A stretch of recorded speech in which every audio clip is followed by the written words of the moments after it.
Hello, everyone. Welcome. My name is Marie Herman, and I own MRH Enterprises LLC. And I'm so happy to be here today for Executive Secretary Magazine's Admin Chat series. Today, I'll be talking about writing your own self assessment and goals. And I do just want to take a moment to say, please excuse my voice. I've been sick the last several weeks, and although I'm fine now, the last remnant is that I haven't quite gotten my voice back yet. So please have patience with me with that. I appreciate it. So, when we are looking at self assessments, I particularly look at them from the perspective of administrative professionals because I think we really struggle with writing our self assessments. It feels like we do a million things that only take 2 minutes. And if we listed all of them on a self assessment, it would look stupid. And we want to know, how do we make our jobs look as valuable as they actually are? And so I'm going to talk to you about some different ways that you can do that. We're going to look at why companies use self assessments, how your self assessment benefits you, not just your company. We're going to look at the qualities of your self assessments, what you can do to get them prepared, how to write them effectively, and how they tie into goals. And I'm going to give you several different samples to kind of get you started thinking about how you could create your own sample goals or sample self assessment items. So, why do companies choose to use self assessments? Well, they're actually really important because they let the managers get an idea of performance from the employee's perspective. And that means that it gives the employee an opportunity to take time to think about what areas they've excelled in and where there's still room for improvement. Writing a self evaluation can be difficult for a lot of employees, but it's an integral part of most performance reviews. As an employee or a manager, you're probably accustomed to receiving performance reviews from managers. But if you focus exclusively on the top down portion of your performance review, you might be missing opportunities to improve your relationship with your executive and help your performance. The self assessment is a critical tool for fostering conversation and improving communication with your managers and peers. Self assessments, which are also known as self appraisals or self evaluations, are a popular way for employees to offer their own analysis of their strengths and weaknesses in the context of a formal performance review. The self assessment lets the employee discuss what important projects have been completed. They can share the new skills and techniques that they've acquired, and it's an opportunity to remind the employers of all the great work that they've done since the last performance review. A self assessment is also the perfect opportunity for employees to show their managers that they understand where they can improve. No one likes to point out areas of weakness, but some employers have more respect for their staff members who are able to honestly assess their shortcomings. Employees who think they're doing great in all areas of their job are often too short sighted to understand that in reality, they are not meeting expectations. So, this really is an opportunity to create this conversation between you and your boss. And it's a great chance to just remind them, hey, you know what? I do a lot more than you might realize. So, how do self assessments benefit you? Well, I always think of that classic sitcom argument where a husband and a wife are arguing and the husband says, "What's wrong?" And the wife says, "Well, if you don't know, I'm certainly not going to tell you." Do you expect your boss to remember all of your accomplishments of the past year? I mean, how many employees report to your boss?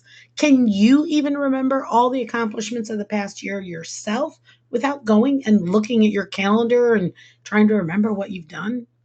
Most of us can't. So, self assessments allow you an opportunity to put forth your accomplishments. They give you an open door for discussions about things that you'd like to improve in your job. Here's things that are going really well, but here's some areas where I think I could be more effective if we did this. They can develop a case for promotion or for pay increases. They can help you grow in your career, and they can help you recognize when you are becoming stagnant. So, self assessments serve a valuable purpose not only for your company, but for you as well. So, what does that mean then? What do we do to have the best self assessment? Well, of course, the main goal of the self evaluation is going to be to highlight your accomplishments. Employees need to ensure that the work they are most proud of is highlighted in their self evaluation. Employees need to point to specific tasks and projects that highlight their best work. When they're describing these accomplishments, employees should be sure to emphasize the impact each of those achievements had on the business as a whole in order to show how valuable their work is to the company.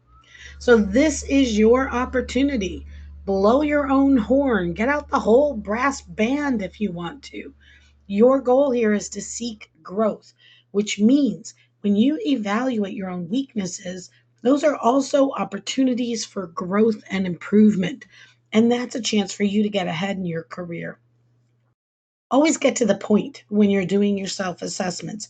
You don't want to make them rambling documents because you feel like you have to hit a certain number of words. Cover what you need to cover. And be honest. If you didn't do a great job on something, this is an opportunity to say it straight out, but also to give an explanation for why you think you could have done better, what could have gone differently. Always be professional in your self assessment. This is not your opportunity to point fingers at everyone around you and to be negative or badmouth the company. You always want to be professional. And remember that self assessments are laying the groundwork for your future with the company. Think carefully about the direction you're taking them. So, the day you start working for a company or an organization is actually the day you should start preparing for your performance review. You're going to begin by making notes in a journal or a file that documents all your successes, your results, your positive feedback, and even your setbacks. Most people overlook this important step of performance review preparation. Reviews are generally conducted annually or biannually, so a lengthy period of time is covered, and more often than not, even the best bosses may fail to recall activities that happened in the past, and they'll tend to focus much more so on recent happenings. That's human nature. We tend to remember the very first things that happen and the very last things that happen, and the middle tends to get a little fuzzy. So capture emails, positive feedback, dates, times, incidents, explanations. The more details, the better. If you haven't made any notes, then refresh your memory and review your past year prior to your evaluation.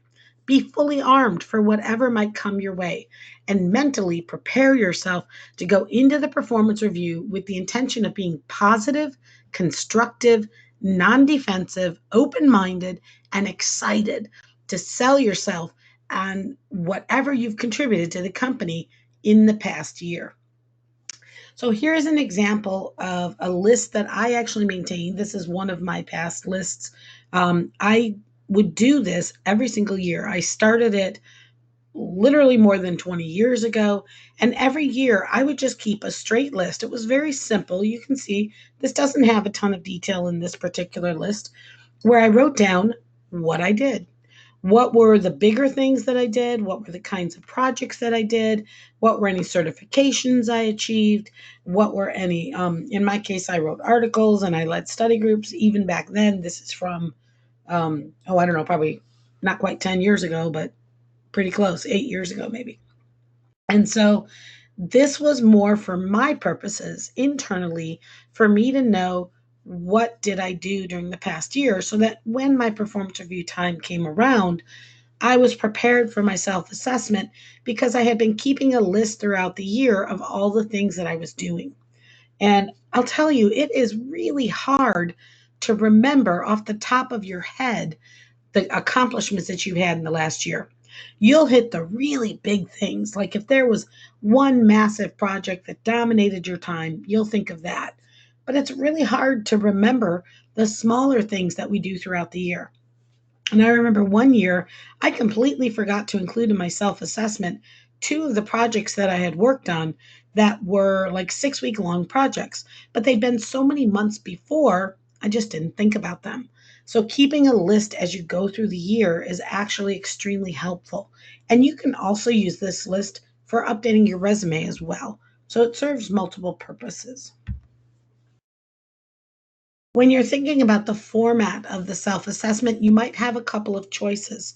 It could be that there's a template that your company provides. And if so, then that document is probably going to include questions and topics that help the employee to reflect on both positive accomplishments and areas where there could be some improvement.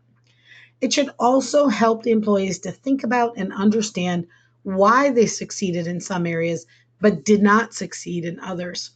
And the document might ask the employee to restate their overall job role and their high level duties, to highlight any major accomplishments, and to cite any instances where they didn't feel like they did very well. So ask the employee to provide reasons and details for each answer. If you don't have that, you might be asked to write the document yourself. So you could create your own template, and that allows you to reflect not just on the answers to the evaluation, but on the questions as well. It could be an oral evaluation. This is kind of a different approach to take, where there might be a meeting scheduled with the employee and the boss, and they might just talk through the evaluation orally. And that unscripted format forces you to think about your answers, which in some ways might provide better insight versus if you had time to polish everything. But it's probably also much more uncomfortable, and you're probably going to feel like you're being put on the spot. So then it's especially hard to remember everything that you want to remember.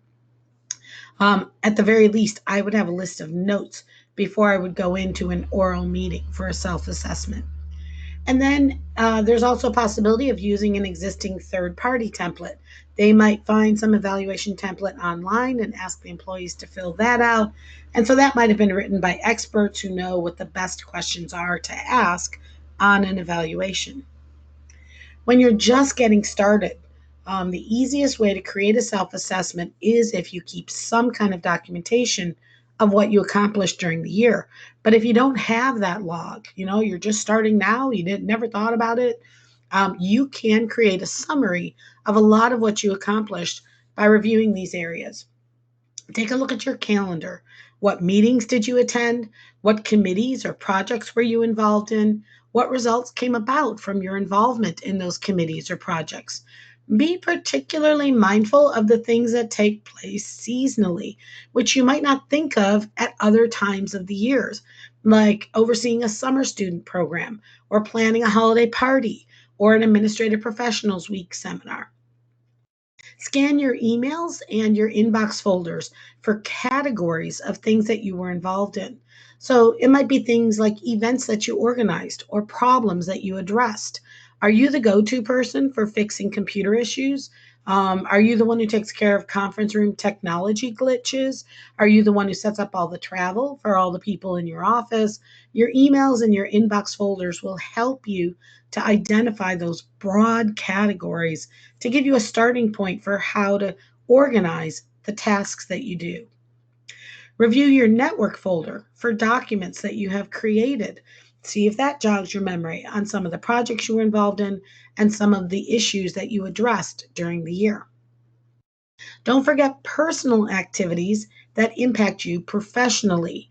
Did you serve in a role in a professional association outside of the workplace?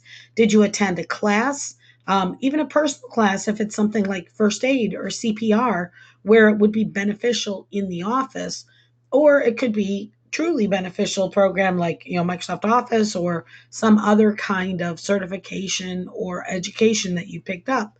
So think about what that is. What education did you attend? Did you go to training sessions? Have you picked up any new responsibilities? Is there anything that you were assigned that you weren't doing in the prior year? Have you made any suggestions for improvements or spearheaded any changes? Did you streamline a process? Did you organize something substantial? Really sit and think about all the things that you did throughout the year and get them all gathered up into one list to use as a starting point. On the other hand, if you're really not getting that much information from reviewing the calendar and the emails and the computer folders, well, then you might need to keep a time log to identify how you spend your days.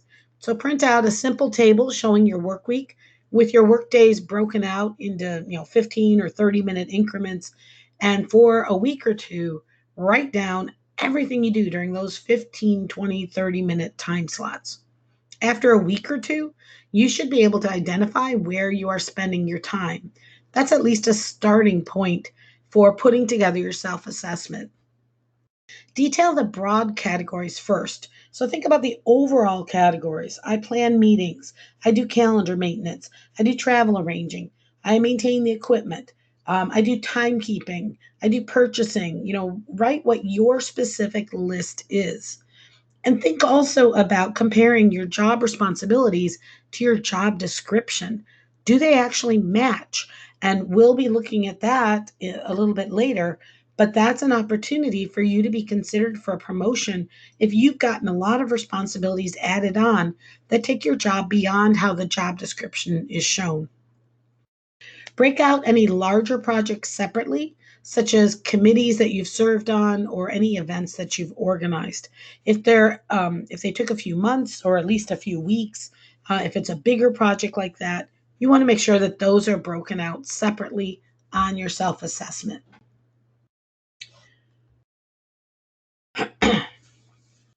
Then you are going to tie your self assessment into your goals. A lot of people fear highlighting any weaknesses in a self assessment, but really, truly, that is short sighted. No one is perfect. We all have flaws, but flaws on a self assessment can be made into opportunities to request training and development. The key is in the approach that you take. Don't point out weaknesses that you have no control over or that you have no intention of fixing. That would be counterproductive. But do point out a weakness, and I'm putting that in air quotes here, or a suggestion that is really an opportunity to get desired training or acquire skills. Frame it in a way that shows that it's good for the company, not just good for you. Will it save time? Will it help them save money? Will it consolidate the workflow, make you more efficient? Your goal is to make yourself a more valuable employee. So there are a couple of ways that you can approach this. You can highlight the training that's needed.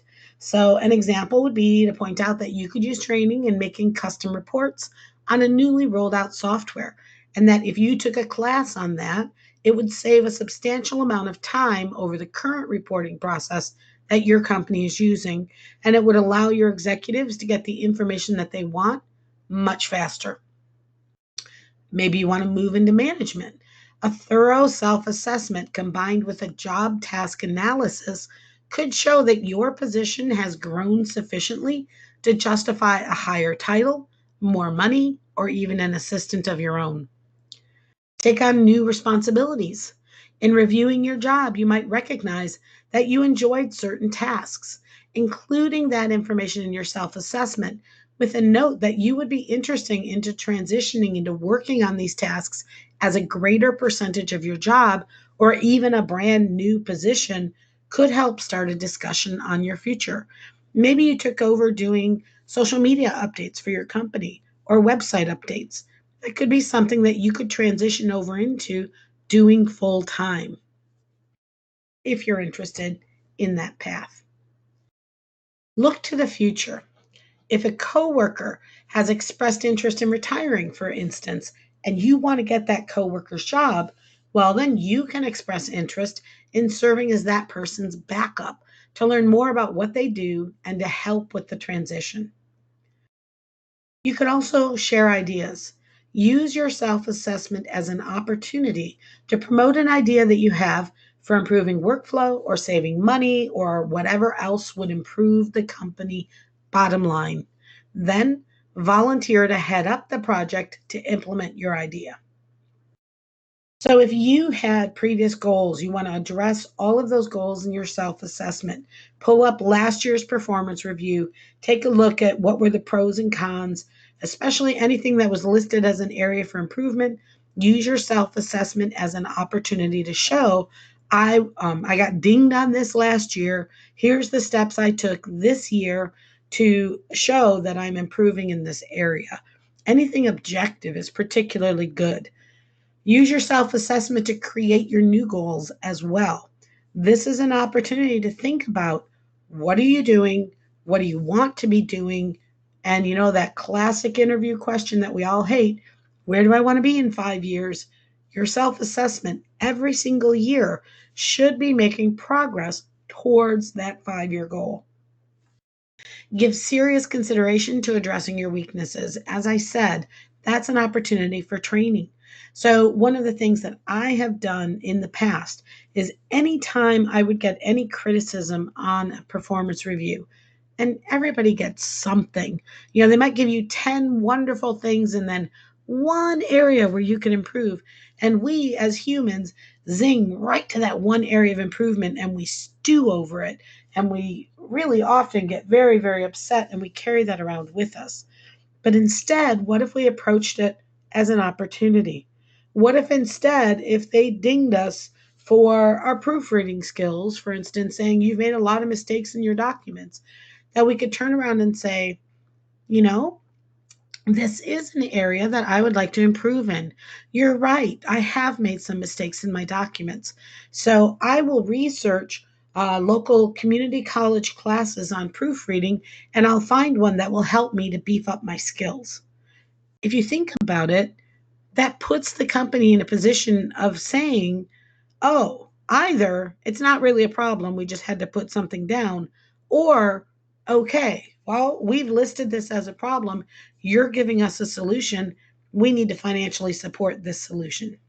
So, this is a way to turn around a perceived negative on a performance review to show I'm a proactive employee who's going to work on my weaknesses until I've got the best possible performance review that I can.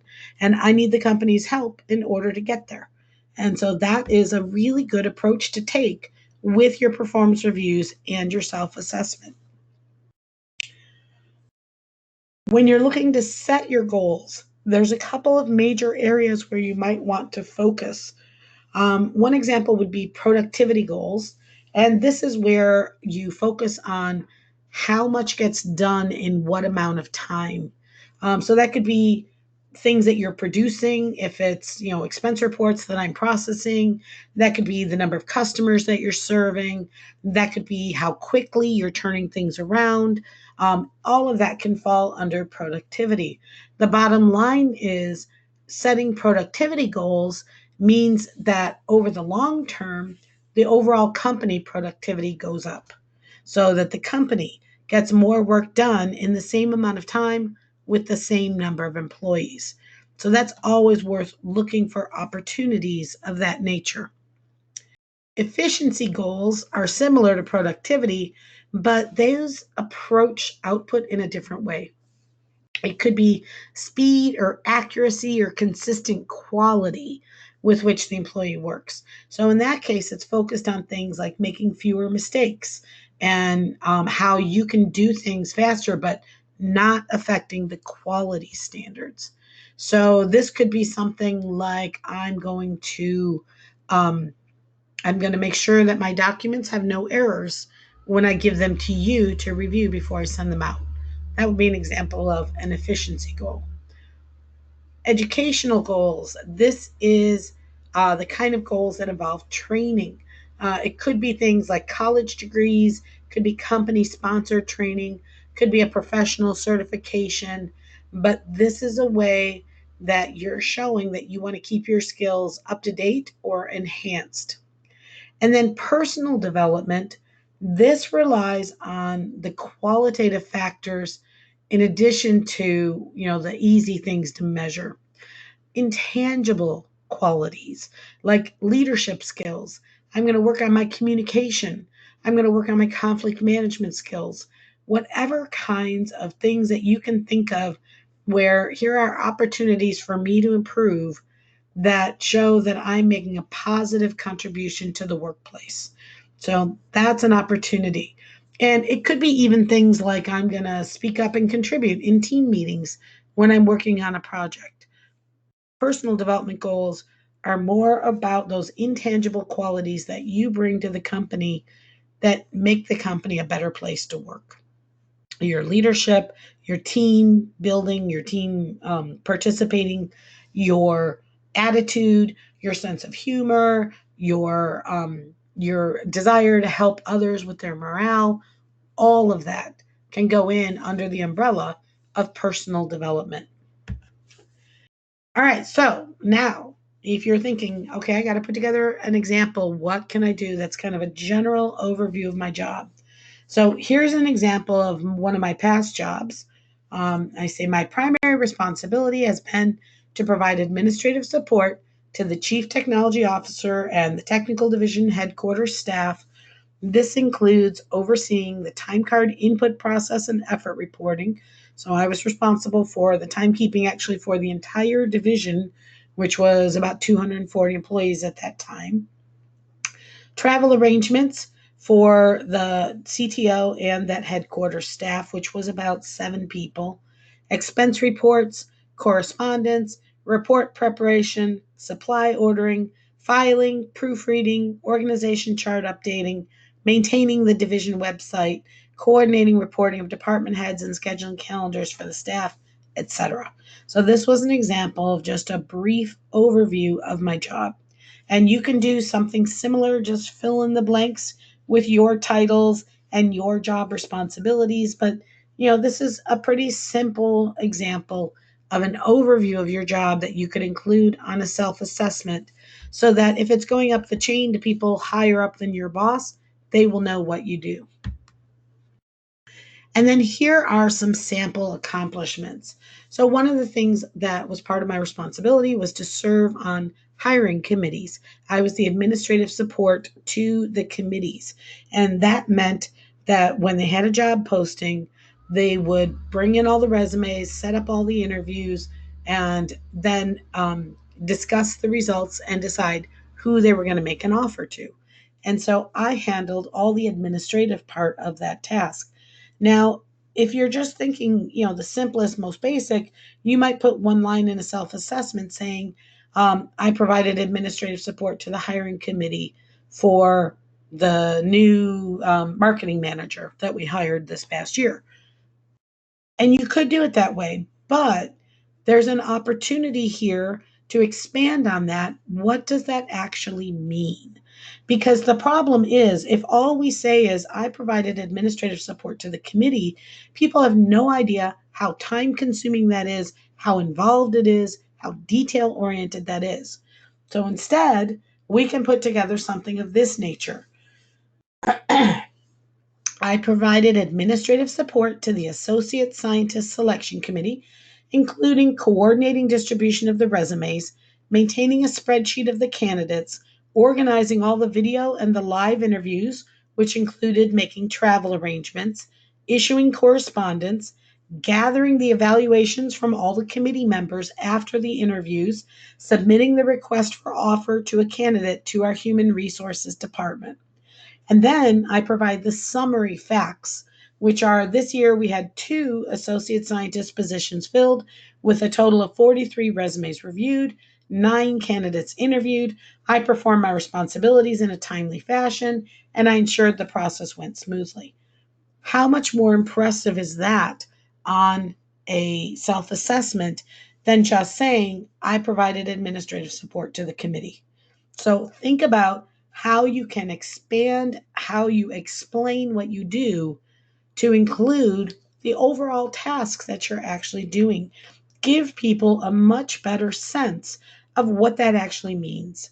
And so I think this is a really good way to demonstrate it. And your committee work can be equally as complex, or maybe not, but it will look more It'll carry more impact if you spell out more of the responsibilities of what does it actually mean to provide administrative support to a committee.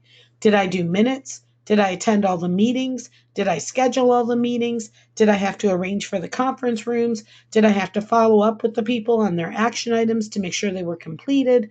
All of those kinds of tasks can be incorporated into the description of our administrative support of the committees. Here's another example. If you are tasked with being a part of a project, and in this case, I was rolling out, we were migrating from one software to another software for organizing all the meetings and conference rooms in the division.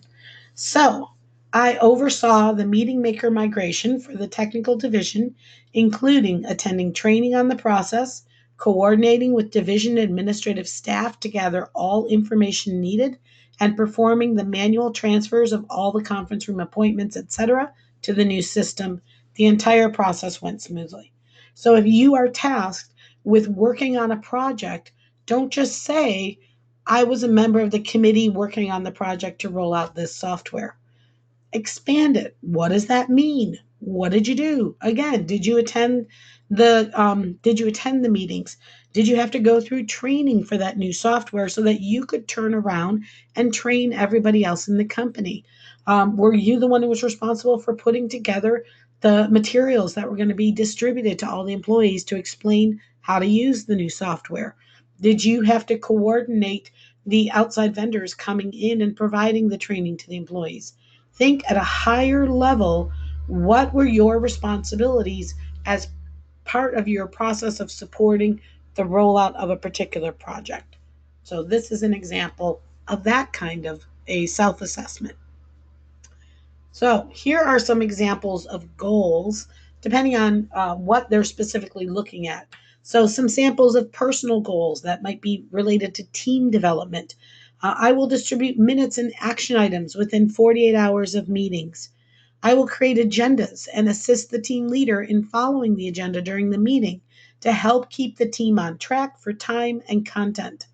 I will track metrics of a team, whatever we're being measured on. So if you're being measured on my hiring committee example, we had measurements for how many resumes we were putting out, how many interviews we were conducting, how those interview candidates were being scored by all the members of the committee, and then in the end result, who was hired, how many were hired. And there were other metrics that they were looking at. Some of those were handled by HR. They were trying to increase their diversity count at the company as well. So that was something that they were tracking in HR, not in the committee. But that is all examples of what are the metrics of the team? What are we being measured on? How will we know we are successful? And so think about what demonstrates the success of the team and how your goals can tie into that success. Another example, if you have to work with customers a lot, you may set client management goals. So, some examples of those would be I maintain the calendar for my executive, including scheduling all necessary meetings with clients, all business travel involved, and you could expand on those, including ground transportation, air, hotel arrangements, etc., and meetings. Ensure clients are contacted on a quarterly basis to ensure ongoing client satisfaction. Now, this is an example of a goal where you might be responsible for customer service at your company. And you might look at that and say, this is an opportunity for me. I really like making these calls to clients. So maybe what I could do is talk to my boss about expanding this part of my job, and I'm going to roll out a new program where I ensure the clients are actually contacted every 6 weeks to ask them, how was their experience? What can we do better? Are you ready to place your next order with us? And I believe that doing that will increase the bottom line sales of the company. Maybe this is something that I'm interested in doing and offering as a suggestion to the company for an improvement that could be done that I could be responsible for. So, as you're listing these goals for yourself, think about, is there a way I could actually expand this and make it something that's more valuable to the company's bottom line and that gives me a higher level of visibility within the company. So give some thought to that as well. Maintain client database with up-to-date phone numbers and addresses. Oversee the mailing of holiday cards to a full client database. Maintain marketing materials that are updated as needed for clients. So that could be another opportunity is maybe I look at our marketing materials and maybe we don't currently have marketing staff. Maybe we have a small company and that falls to me or that falls to other people, or maybe someone quit and there's an open job and I'm actually kind of interested in going into marketing. Look for those kinds of opportunities too, because this could be a chance to say, I've been looking over the marketing materials, and I think there are some ways that we could improve them and better serve our clients. I'd like to sit down and talk to you or talk to our marketing department about my ideas and see if this might be something we could roll out. That's another example of how you are adding value to your company and the bottom line and the relationships with your clients and customers. Business development goals, research industries and trends for my boss as requested or on my own initiative. I think you can see that one of the things I would encourage you to do, no matter where you work, is look for opportunities to show initiative. It doesn't mean go and do it, because sometimes we go and do something, but we don't have a full picture understanding of why it wasn't already being done. Maybe it had been done in the past. They discovered some flaws with the idea and they deliberately chose not to continue doing it. Maybe that responsibility belongs to someone else and that person needs to be doing it, and you'll step on their toes if you start doing it. So don't just go off all willy nilly and say, oh, I have a great idea. I'm just going to do it. Talk to your boss, talk to whoever it's going to impact to say, I have this idea. Here's what I'd like to do. Here's how it's going to improve things. What do you think about this? And use it as an opportunity to demonstrate initiative, but don't jump the gun and get ahead of yourself by actually doing it before you get approval for the idea. And another reason why you want to do that is you want to make sure you get credit for your ideas. If you just go ahead and do something and it's better, but nobody knows who did it, you're not going to get the credit for the hard work that you've done. So use that as an opportunity to get the credit for your good ideas. Call X number of clients per week to ask if we can assist them in any way. Set up X number of client marketing lunches with my boss per month. Update marketing materials so they fully reflect our company's services. So these could all be examples of different business development goals that you might be responsible for, or, of course, substitute your own. But start thinking about the things that you do, and again, how can I demonstrate that they do actually impact the company's bottom line? Technical competence goals. This is one of the greatest opportunities for you to get training and development in your company. And I know some of you are mumbling under your breath right now, no way, my company would never pay for me to get training. And maybe that's true, but maybe that's not true. Maybe no one's ever asked because they're assuming that they won't get approved for the training. And I've worked in many companies where that was the case. And I would ask for training. I didn't always get it, but often I did. I would go in with a very clear, lucid, fully developed proposal of here's what I want to do, here's how it's going to benefit my job, here's why you should pay for it, here's how much it's going to cost, here's the date I need to know by, and I would sit down and discuss it with my boss. And I would often get approved. Like I said, not every time, but often enough that it was worth asking. And I remember one of the other admins in my company looking at me and going, well, how did you get that approved? Nobody would approve that for me. And I said, well, did you ask? She goes, no, they never approve stuff like that. I said, well, you're right. They never approve stuff like that if no one ever asks. If you ask and you're turned down, come back and talk to me because I'll go with you to HR, or in that case, it was our Office of Professional Development, to discuss this because all employees should have a certain amount of money set aside for training and development. And if your company is not doing that, number one, make sure you're really raising the issue with the right people who can do something about it. And number two, if they're just not going to, maybe that's a sign that, hey, you know what? This is a good job market right now. Maybe I need to be looking elsewhere. Now, there may be times when you're not interested in training and development. Maybe you're just a couple years from retirement and you're thinking, I just don't need it at this point in my career. Maybe you have very small children and you know you don't have the time outside of work to invest in doing training classes. There's stages in life. Think about what's my priority right now? What do I need to do to get where I want to be 5 years from now? And if 5 years from now your thought is, I want to be in the C suite, I want to be supporting the chief executive officer or the chief financial officer, well, then you need to start doing what needs to be done to get there.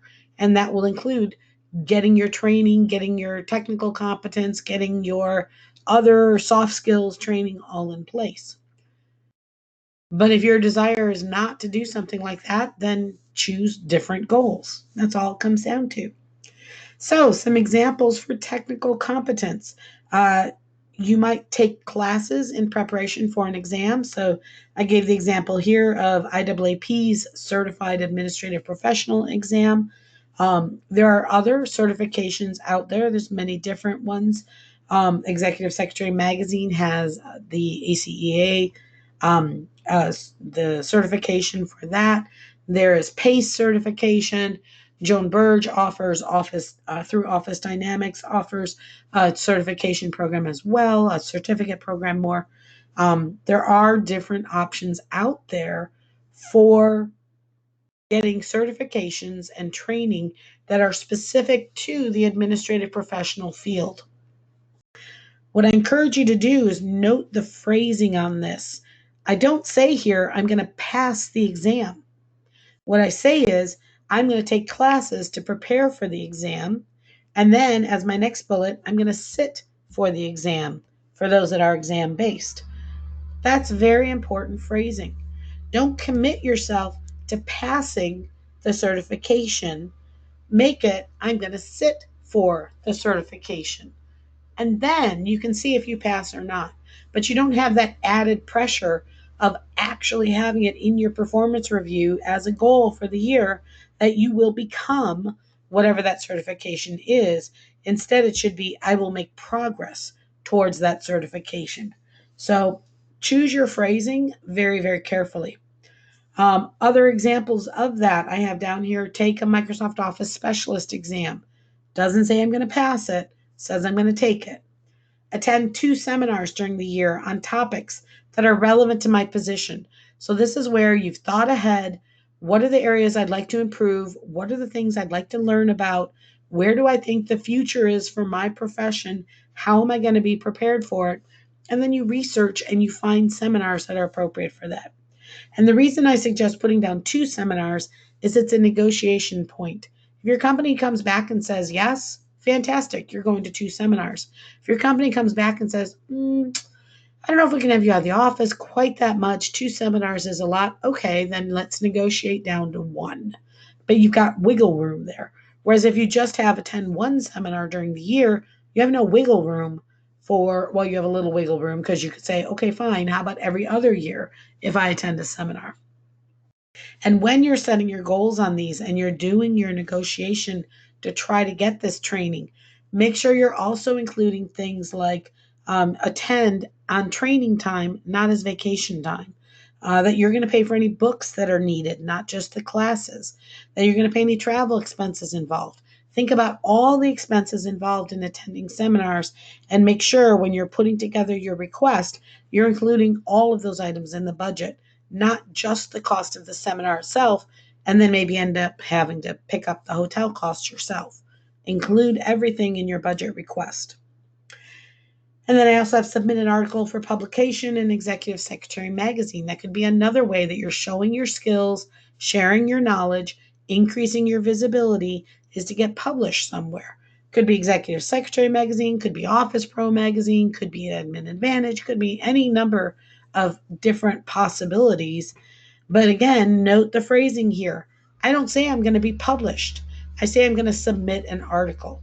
I may not have control over whether they choose to publish it or not, but I do have control over whether I write the article or not and whether I submit it for publication. So, very, very careful. Pay attention to the phrasing that you use when you are creating your goals. Career development goals. So, this is where you sit and you're thinking about that long term strategy of what you want to do, whether in your company or outside of your company. Um, so, you could list as a goal on your self assessment, I wish to meet with my manager to discuss how my responsibilities might be increased to provide more value to the company. That could be an example of a goal that you would include. I want to train to be a backup to so that I increase my value to the company. And I'm able to provide support when they're out on vacation or we have to rotate days or they're planning to retire. And we need to be prepared for that. I will share my knowledge with my coworkers by offering lunch and learn sessions on various topics or following up on seminars attended. So, this is a great way to increase the likelihood of being approved to attend seminars is to make an offer when you get back to share the knowledge that you've acquired with your fellow administrative professionals. Now, I put this down as a lunch and learn session, but in truth, I don't love doing it at lunch because it's a work topic and there should be nothing wrong with doing this as a work day program. You should be able to schedule a meeting during the working hours for this purpose. However, sometimes we have to do baby steps, and maybe a lunch and learn with brown bagging it would be a way to dip your toe in the water in doing this. However, I would start by asking for the full of what I want, which in this case would be I'll set up a 1 hour meeting with my coworkers when I come back, and I'll share all of the information that I gathered from these conferences. And then the last one here, act as a role model for other administrative professionals by being available as a mentor as needed.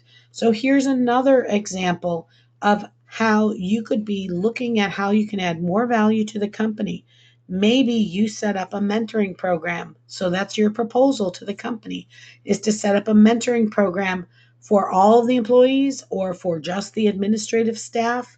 Maybe you set up an internal network, and Executive Secretary Magazine is a great book written by Kathy Harris talking about how to set up an internal network at your company. Maybe that is something that you look at doing as part of your career development goals.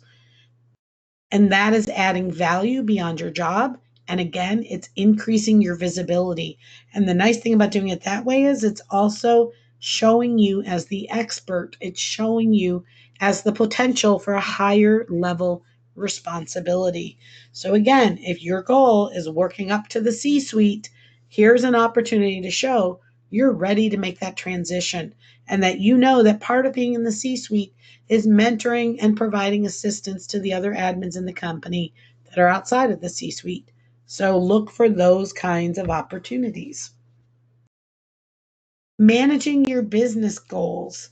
So this is where you're looking at the actual tasks of your job and how can you do them? How can you work more effectively? What can you do to get things done in a better way? So, example here, create a procedures manual by October 30th to document at least 5 of the tasks I'm responsible for. So, this is a way to create what you guys know as SMART goals, which are specific, measurable, attainable, realistic, and time bound. Um, I'm sure you guys have heard of that, if not gone through multiple trainings on it. What it comes down to is that you're very specific in what kind of a goal you're creating, including making it numerically specific. So you're quantifying here the date it's going to be done by and how many tasks you're going to start with for the procedure manual. The advantage of doing it this way, it's very clear you've either achieved the goal or you haven't. Are you done by October 30th? Did you do 6 tasks instead of 5? Well, then you exceeded your goal. Did you do 3 tasks instead of 5? You fell short. However, In the next self assessment, you could explain that although I only achieved my goal of three of the tasks instead of five, those three tasks are 75% of my job. You could do something like that where you can provide some justification or rationalization for why this was actually a good thing to have done. I would try to stay away from things like I didn't accomplish my goal because I didn't have enough time. Um, it sometimes is not time, it's sometimes time management. And so you need to be really careful in how you phrase it. If you're saying, I did not achieve my goal for this year, and so one of the ways you could do that would be to say, and I'll use my hiring committee as an example. We ran into issues with many of the committee members being gone on vacation, which delayed the interviewing process. However, what we have done to make up for that is now that they are back in the office, we have scheduled all of the remaining interviews. We will be able to complete this process within the next 2 weeks. So don't focus just on here's what I couldn't do. Focus on here's how we're doing moving forward. Here's how we're going to turn it around. Here's how we're going to do it better next time. Here's the lessons that we learned from doing this. Whatever it is, depending on the task and what went wrong, make sure that you are showing the improvement from the process. So it's not just that this thing exploded and we didn't get anything done and this was a horrible tragedy and completely our efforts were derailed. Instead, you focus on this was a real learning experience. Here's what we've decided we'll do in the future to prevent this kind of problem from happening again. Focus on the positive, focus on the future. That will make it a much stronger self assessment. And it shows we're taking responsibility for what happened, and here's what we're going to do with that knowledge, and here's how we're going to make sure this never happens again. Another example, I will file all incoming materials within 48 hours of receipt. So make sure that you're spelling things out in a realistic way. If you're not going to get to it in 48 hours, then don't put that in. Put in something that is realistic. Maybe it's, I'll file all incoming materials within 1 week of receipt. Maybe that's more realistic with all the other responsibilities that you have. And if they come back and they say, well, no, I want you to file all incoming materials within 24 hours of receipt, then you can start a negotiation and a discussion to say, all right, if I have to set time aside every day to do my filing, then that's going to impact me in other ways. What can I release so that I'll free up the time in order to be able to do this? And so, again, there's opportunity for negotiation and discussion in that conversation. And we sometimes forget that. It doesn't necessarily have to be, it will be this way, however the boss says. It can be a back and forth conversation. Now, occasionally, it does have to just be the way the boss says it is, in which case you need to make the determination. Does that mean I stay 15 minutes late and I get paid overtime every day for it? Does that mean I release something and I don't do something else because I just don't have the time to do it and they don't want to pay for overtime? You need to make the decision how you're going to handle it if they come back and ask you to do tasks that you simply don't have sufficient number of hours to complete. A good self assessment, a good time analysis of your job can help to demonstrate to your employer that you really don't have sufficient time to do all of these tasks. So, what can we take off my plate? What can we do to bring in an assistant? How can we delegate these responsibilities? What can we stop doing because it's no longer needed? We can look at the whole picture and identify where changes can be made. Another example, oversee all travel arrangements for the people I support to ensure they're in the right location at the right time. Trips will be booked within 2 days of receiving all necessary information from traveler. Notice how important that last phrase is of all necessary information from the traveler. The onus is on them to give you what you need to proceed, not on you, so that they can't turn around and say, well, I told them about this trip last week and they still haven't done the travel. Well, yeah, you still haven't decided the dates of your trip and what city you're going to. And I really can't make the travel arrangements until I have that critical information. So that's an example of protecting yourself while you're writing these assessments out. And so I know one of the things we struggle with as admins is, what if I don't do big important things? What if I really do a million small things? I sit and I answer phones all day and that's it. How do I make that look more important? And or maybe I'm only working on two or three big projects, or maybe my job is just a million 5-minute tasks. And if I wrote down every single one of those, I would look petty and ridiculous in the level of detail. So the key is to work around that issue by summarizing the tasks into categories.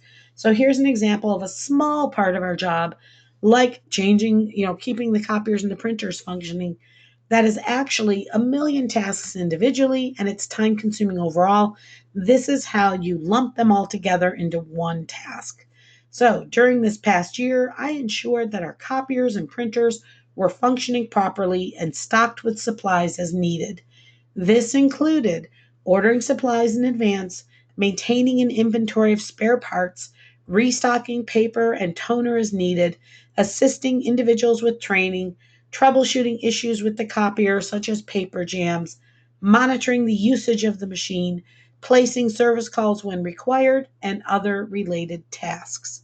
How much better does that sound than I maintained all the copiers and printers, right? So always think about, how can I expand on the tasks to make sure they understand that this is not a 2-minute project. Because if all you say is I maintain the copiers and the printers, they'll be like, oh, well, that's like 2 minutes a day. What do you throw paper in when it runs out of paper? What else would you need to do to maintain the copiers and the printers? That's how our bosses think. That's how our coworkers think. They have no idea what all is involved and what goes into maintaining the copiers. They literally have no idea because they're not doing it. And when we do our jobs flawlessly, which we often do, we make it look easy. And nobody has any idea how much work goes into it, how time consuming it is. I got to say, one of my favorite moments in life, in my career, one of the peak moments, was when I had a boss who made a smart ass comment to me about how long it took me to set up a trip one time. And you guys know how sometimes things come up and there's multiple changes and whatever. And he decided to take it upon himself that he was going to book the flight for this trip. And I'm like, have at it. You go have fun. And so he contacted the company travel agency, and he ended up being on the phone with them for 45 minutes for booking one flight. And I'm sitting outside his office trying to giggle quietly so he doesn't know I'm laughing at him. But I was laughing hysterically because I could hear him asking questions and, oh, there's these changes, and no, you can't do it on this flight, and this one doesn't go to this city, and we can try this other airline. There were all these issues with the flights. And I was just sitting there laughing and laughing and laughing, and of course, not trying to not let him hear me. And I went in after he hung up, and I'm like, well, did we learn something? And he just looked up at me and he's like, that took forever. That shouldn't have taken so long. That was just one phone call. I'm like, welcome to my world. I was so, so thankful that he chose one of the trips where I knew he was going to have problems. That happens in our jobs. They tell us set up a meeting and they think that'll take 2 minutes. All I have to do is send out an email to everybody and book the conference room. Well, that's what you think. But what I know is that I'm going to contact everybody. 8 of them are going to have conflicts. The other 3 of them are going to agree. Then they're going to change their mind later. And nobody's going to want to commit until they know the agenda of the meeting. And they're waiting to see if this trip comes through, and they can't confirm until they've decided this. And there's 25 phone calls for every single person involved in a meeting sometimes. Our bosses don't always understand that. This is where the self assessments can help them to get a better picture of that. And one more example. So this is one that I would have written down. I was responsible for arranging all domestic and international travel required by my 7 coworkers. This including getting all necessary trip details from the travelers, contacting our travel agency, coordinating ground transportation such as limousines and rental cars, airline flights, and hotels. In addition, I ensured any necessary paperwork was completed in advance, including registration forms, background checks, meeting itineraries, passport and visa documentation, and other related items. So don't just say, I set up travel for my coworkers. Expand it. What does that mean? What does that include? Give them a good picture of why this is something that is 10% of your job and not 1%. It's because of all these details that we need to handle. And so that's something that we need to convey to our people. They don't know what we do, they have no idea, especially when we're doing our job well. So the self assessment is your opportunity to let your executive know I'm doing so much more work behind the scenes than you know. Give me credit for that. Appreciate me for my efforts. That self assessment really improves the odds that they're going to appreciate all the work that you do. So that is everything that I wanted to cover today. I hope that this has given you some ideas for how you can write a stronger self assessment that really highlights your accomplishments during the year and that gives you an opportunity to develop yourself better by requesting training, by planning ahead for your next job, preparing and laying the groundwork for your next promotion. All of that comes through the self assessment. My name is Marie Herman. I own MRH Enterprises LLC. I hope that you will check out my website for information about the CAP and the Microsoft Office Specialist Study Groups that I offer, as well as the webinars and seminars that I provide. But I really appreciate you joining me today for this Executive Secretary Magazine admin chat. I hope that this has been beneficial to you. If it has, please take a moment and write a note in the comment field to let me know. Thank you so much, everyone. Have a wonderful rest of your day.